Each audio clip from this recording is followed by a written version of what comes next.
Ah yes, the ancient art of flight simulation. A practice of patience, of discipline, of inner peace. True enlightenment comes not from the destination, but from the journey. Oh, who am I kidding? I've remortgaged my inner peace to buy airports. In fact, Mrs. Fuller has now sat through Europe, North America, and when I told her that there was going to be a third video, she just kind of stared at me. Like, properly stared. Oh man, the marriage counsellor is going to have a field day with this one. So here I am. Again, these are the 10 best airports in Asia for Microsoft Flight Simulator. Let's go. Starting us off at number 1, we have iniBuilds Doha, and honestly, if you've never flown the approach for runway 16 right over the city at sunset, you haven't lived. And I'm not being dramatic, but watching that skyline emerge through the golden hour haze, the West Bay Tower catching the last of the light as you descend, is genuinely one of my favourite approaches in the sim. Yes, I've done it far too many times now. No, I don't have a problem. Shut up. Doha's terminal is an architectural fever dream in the best possible way, and iniBuilds has done an amazing job in capturing that. But what really surprised me is the interior and how alive the whole airport feels. Moving trains shuttling between airports, airport announcements playing overhead, and I'm not making this up, there are birds chirping in the indoor park. It's somewhat calming to listen to, I can't lie. You've got over 180 handcrafted models, crisp ground textures with weathering on the aprons, HD jets, and the night lighting is classic iniBuilds quality, which is to say that it looks absolutely stunning after dark. Performance wise, it has had a bit of a mixed history. When it first released, some people I spoke to with similar specs to me said that they had constant VRAM warnings and stutter fests. For me, it's been overall pretty solid, but just note that the mileage may vary depending on what black magic your PC decided to wake up with that morning. Routes wise, there is plenty to keep you occupied. This is Qatar's main hub, so you've got A350s, 777s and 787 long hauls to basically anywhere on Earth. Doha is an essential if you want to fly Middle Eastern ops, and even if you're not, that 16 right approach at sunset alone is worth the price of admission. Trust me on that one. Next is WF Scenery Studios Hong Kong, and if you're into cargo ops, congratulations, you've just found the busiest cargo hub in the planet. Yes, the entire planet. I looked it up. I do some research sometimes. Hey chat GPT. Hong Kong International sits on Chek Lap Kok, a reclaimed island that the Hong Kong government basically willed into existence in the 90s. And what immediately hits you when you load into the scenery is just how massive this place feels. The terminal stretches on forever, the aprons are packed with activity, and you genuinely get that sense of arriving somewhere important, which to be fair you are. Over 100 airlines fly here, bit of a big deal. What I really like is how well it captures that distinctive Hong Kong atmosphere. The mountains rising behind the airport, the bridge disappearing into the distance. The way that this whole thing kind of like just sits there on this man-made island like somebody dropped a city onto a sandbar. And flying the approach at night with all the lighting reflecting off the water is genuinely one of those, yeah, this is why I play flight sim moments.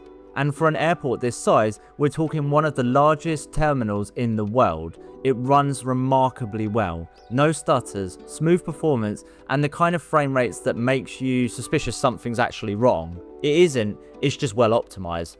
Sobo.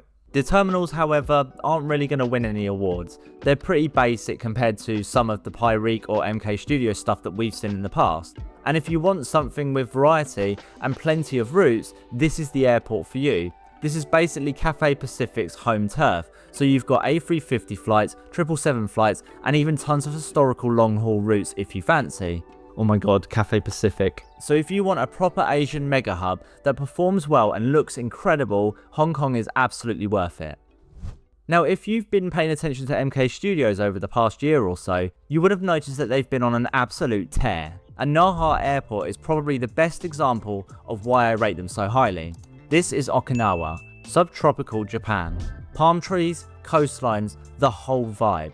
You can tell MK actually gives a damn here, and I don't just mean the terminal, although that's completely gorgeous, I mean everything. Every antenna along the runway, every little service building, the landside, all modelled in proper 3D. Flying the approach into Naha genuinely feels different from your standard concrete jungle mega hub. There's like an atmosphere, and it's kind of hard to describe. And the performance is just ridiculous, and in a good way. Buttery smooth, no issues, no complaints at all. Routes from Naha cover the Asia Pacific region pretty thoroughly too. It's Japan's 6th busiest airport, so you've got connections to Tokyo, Osaka, Seoul, Taipei, Shanghai, plenty of routes really. Perfect for regional ops if you fancy something a bit different from the usual transatlantic grind. But if you want proof that MK Studios has genuinely leveled up as a developer, this is it. Naha is honestly one of the best out there, go get it.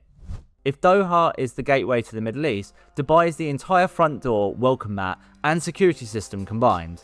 It is basically the Middle Eastern Frankfurt. Everyone flies here. And if you're doing any kind of long haul ops, you're going to end up in Dubai at some point. This is Emirates territory, one of the busiest airports on the planet for international passengers. In fact, over 86 million people passed through here in 2019, and iniBuilds just went all out on this one. Terminal 3 alone is the largest airport terminal in the world. Let me say that again, the world. And you can walk around inside it. Polished marble floors, palm trees on the concourse, passengers scattered about. It's brilliant. The kind of thing that you load up, spend 20 minutes exploring, and then realise that you completely forgot what you were supposed to be flying anyway. We've all done it, don't lie. Ground textures and apron work are classic iniBuilds. Quality, sharp, realistic, and properly weathered. There's thousands of custom vehicles, ground equipment, containers, all of the stuff that helps make the airport feel like an actual operational hub rather than a pretty backdrop. They've even thrown in Dubai points of interest for free if you buy the 2024 version. But performance, oh boy, performance. At launch there was one particular terminal that would make your PC sound like a jet engine and your GPU question early retirement. It was a known issue, but credit where it's due, iniBuilds have pushed out patches specifically targeting performance. It's not perfect by any means, but it's much better than what it was, and the fact that they've actively been updating it is always a good sign too. And as I alluded to earlier, routes from and into Dubai are pretty limitless. Emirates flies everywhere, Fly Dubai covers the regional stuff. British Airways, Qantas, Lufthansa, Singapore Airlines, this airport is going to keep you busy for a long time. So Dubai should absolutely be in your library, it's as simple as that really. The next one on our list is a tough one, but if you're looking for a solid Singapore scenery, you would have noticed that there were a few options. Thai Models, ImagineSim and Cloudsurf Asia, and the internet has been arguing since the dawn of time about which one's best. So let me save you the time. Cloudsurf. Cool, that's the end of the video, don't forget to like and subscribe. But no, seriously, here's why. Cloudsurf runs smooth, looks great, and won't turn your PC into a space heater. It's a proper international mega hub connecting Europe, Asia, and Oceania as well. You'll be able to use the A350, the A340, and the 777 with plenty of long haul routes to choose from. And the real star of the show is the Jewel. This thing. Basically a giant glass dome with a waterfall in the middle of it and an indoor forest. And Cloudsurf has modelled this. There's also an animated sky train running through the airport, which is one of those little details that adds life to the airport. The groundwork is solid, there's custom taxiway signs, real world markings, animated jetways, the lot. There are some drawbacks though, otherwise this wouldn't be a James Fuller video. Most terminals don't have interiors, it's mostly opaque glass, but honestly from the cockpit it does a pretty good job. The textures they've used are still convincing enough to give the impression of a lit terminal, especially at night. And the trade-off is that you get better performance that actually behaves itself. At the end of the day, we are pilots, we are there to fly, and I would take smooth frames at the expense of a detailed interior any day of the week. So if you want a proper Asian hub that doesn't murder your frames, Cloudsurf Asia's Singapore is the one to get. Oh, and they do the Singapore downtown add-on as well if you want the Marina Bay skyline on approach. Just saying. Next up we have something a little bit different. Skardu isn't a mega hub. It isn't going to give you hundreds of routes to fly from because bigger airlines don't fly here. But if you want to feel like an actual pilot, instead of someone who just programs the FMC and watches YouTube for 3 hours, this is the airport. No, I'm not speaking from experience. Skardu sits in mountains in northern Pakistan. Mountain peaks are everywhere, including K2 lurking in the distance. The approach is genuinely challenging. Terrain rising on all sides, unpredictable weather, and the kind of visual approach that actually requires you to pay attention. This is why simmers love it. It's not about the terminal buildings or the ground textures or how many animated passengers are there. It's the actual damn flying. threading through the valley, mountains towering above you, trying not to become a permanent fixture in the hillside. VueloSimple's Skardu isn't the flashiest thing in the world, it's just this small regional airport, but overall they've done a pretty solid job here. The new parallel runways are included, the terminal and tower interiors are modelled, and night lighting looks as good as it can be in the middle of nowhere. There's even a readme file that they've included with actual Skardu procedures, which is a nice touch I think. So if you've been grinding the same Heathrow or JFK routes for months now, and you're starting to lose the will to live, Skardu is a really good option. Scenery that makes you remember why you got into this hobby in the first place. Just remember those mountains don't forgive mistakes. Thai Airways, Bangkok Airways, Singapore Airlines and Emirates, what do they all have in common? They all fly to this airport. Bangkok's Suvarnabhumi, no not Suvarnabhumi, wait, Suvarnabhumi. Bangkok's Suvarnabhumi is Thailand's gateway and one of the busiest airports in Southeast Asia. It's massive, it's busy, and SiamFlight has done a brilliant job with it. Oh, and I didn't know this, but Suvarnabhumi actually means the Golden Land, chosen by the king himself. Just a bit of trivia for you. You're welcome. Interiors at this airport deserve a special mention in my eyes. The check-in hall in particular is ridiculously detailed. The arched glass roof with all of the iron supports, the multiple floor levels, and it just looks f***ing fantastic. The night lighting as well is to die for, like properly good. Honestly, I love doing night flights into this airport. And the whole airport just feels alive, you know? VDGS stands modelled, custom baggage carts, catering services, boarding stairs, even the transfer baggage terminal is modelled with PBR textures. But as you know, there is always a but coming. This thing does test your system. It's a bit of a mixed bag when it comes to performance, which isn't ideal by any means, but I'm not convinced that it's the scenery itself and not MSFS 24 being MSFS 24. It's hard to tell these days, to be honest. But it is largely consistent. SiamFlight have also released a good amount of updates for this airport, which is always a positive. So if you're flying Southeast Asia routes, this is the VTBS to get. Just maybe close Chrome first. China. China. Shanghai Pudong is the busiest international airport in mainland China. This is the mothership, especially if you're flying Asian cargo ops. FedEx, UPS, DHL all have hubs here. It's also home to China Eastern, Shanghai Airlines, and basically every other carrier that you can think of. Over 100 airlines flying to 210 destinations. So yeah, it's a big one. WF Scenery Studio have been quietly putting out solid Chinese airports for a while now, and Pudong is one of their best. Airside areas are solid, the terminal buildings look great from the apron, ground textures and markings look realistic, and there's tons of custom ground equipment scattered about.